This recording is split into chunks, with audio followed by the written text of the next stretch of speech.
Ah, les combats. Cette promesse tant attendue par beaucoup de joueurs et qui est toujours en développement.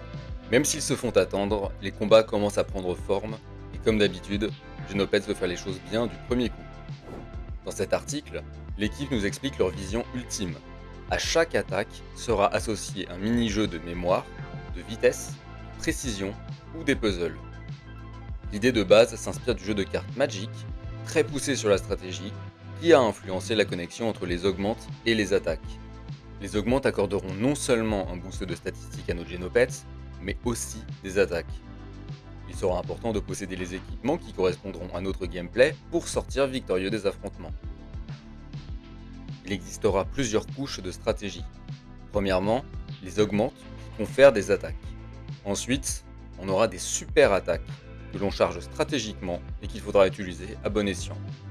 Puis l'utilisation des cristaux, ceux que l'on raffine via nos habitats et qui pourraient booster nos attaques.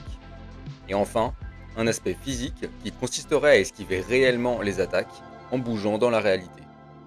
On apprend que le stade d'évolution de notre Genopet aura aussi son importance. En effet, si chaque attaque a son propre niveau de puissance, ce dernier sera aussi impacté par notre Genopet.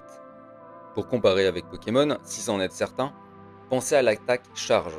C'est une attaque basique qui fait très peu de dégâts, et que ce soit Salamèche ou Dracofeu, le résultat est le même, ça fait peu de dégâts.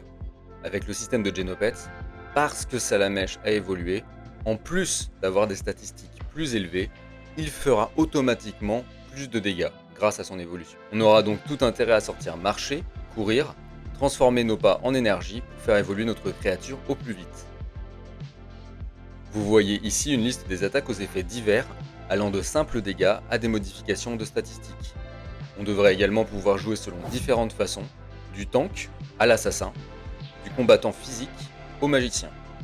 L'interface utilisateur n'étant pas disponible pour les tests, on se contente actuellement de ces visuels où l'on croise des combinaisons et où on rapporte les bugs éventuels à l'équipe.